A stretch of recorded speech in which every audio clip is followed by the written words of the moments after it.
One of the unexpected side effects of a global pandemic is that it changes what we can hear. It turns out that having billions of people sheltering in their homes has an enormous impact on how the world sounds. Without so many cars and trucks rumbling on freeways, subways roaring underground, and pedestrians pounding the sidewalks, the earth is much quieter. Or rather, the ambient noise has been reduced enough that we can actually hear the sounds of all creation. Seismologists are hearing and recording rumblings in the earth, the shifting of tectonic plates from further away than most of them ever thought possible. And God called the dry land earth.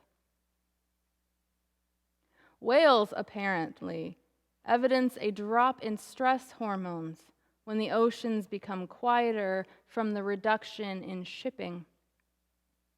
City dwellers in every major metropolitan area are reporting the sound of birdsong from birds they had no idea still lived in their area. God created the great sea monsters and every winged bird of every kind.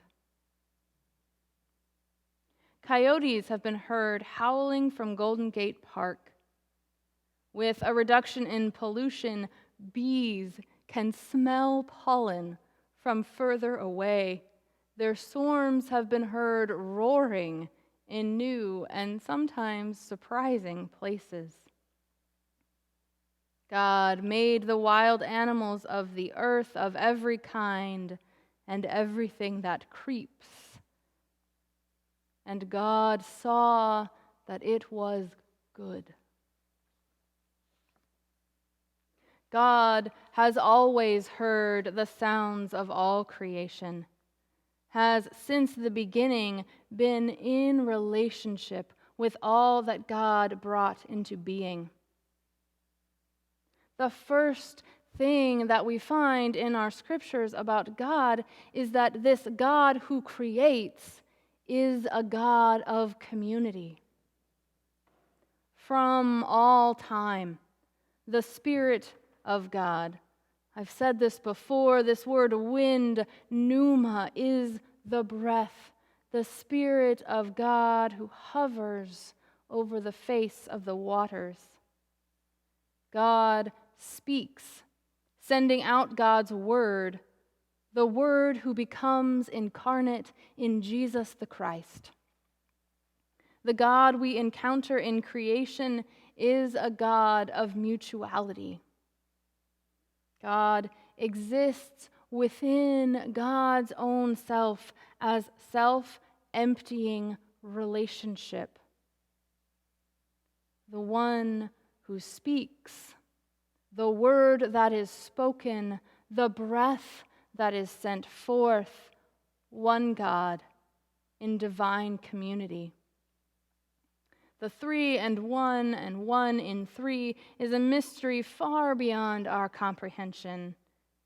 And still, somehow, it reveals to us that God's essence is interdependent relationship, and that this interdependence is generative. The loving relatedness of God overflows, pours out into all creation. Then God said, "Let us make humankind in our image."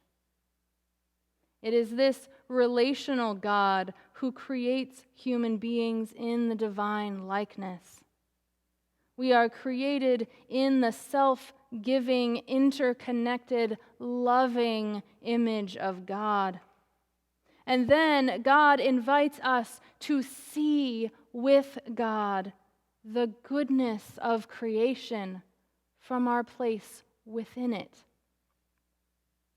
We are inherently connected one to another in a common humanity. Our relatedness is part of who we are as creatures, as it is part of who God is.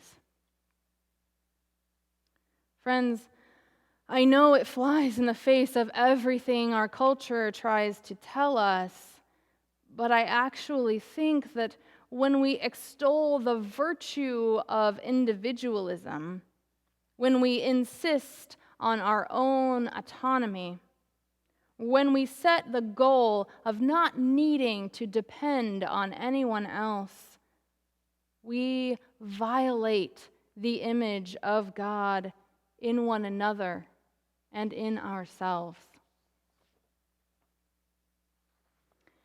There are voices literally crying out in our streets. The voices of our siblings of color who have long been broken and oppressed. Like the birds and the coyotes and the bees and the shifting of the earth itself, their call is not new. But for some of us, we have allowed other noise to drown out their voices.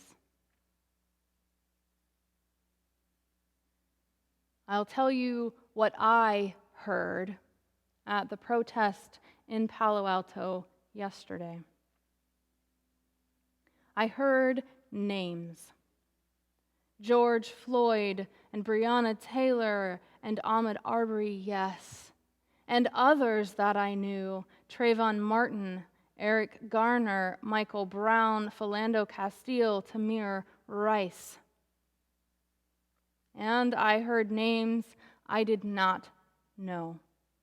Dante Hamilton, John Crawford, Laquan McDonald, Tony Robinson, Eric Harris, and so many, many more. Stories I had not heard.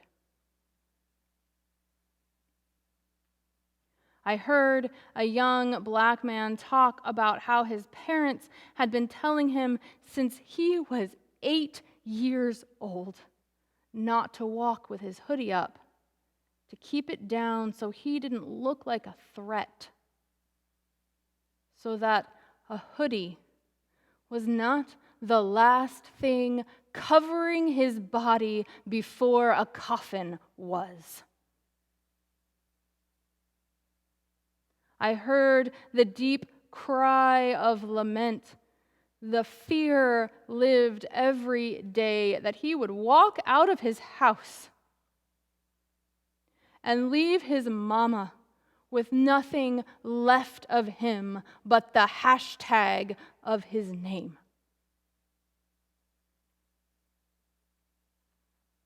George Floyd called out to his mama as he died. Mama, with his final breaths. I heard this cry lifted by our black leaders. All mamas are summoned. This is not to discount dads, siblings, neighbors, friends, but I heard the plea to care about black lives as much as if they were my own children, because that is the call, to recognize that every human being is my own family. Every person interconnected in God's loving embrace. And if I hear that and do not let it change me, I am part of the problem.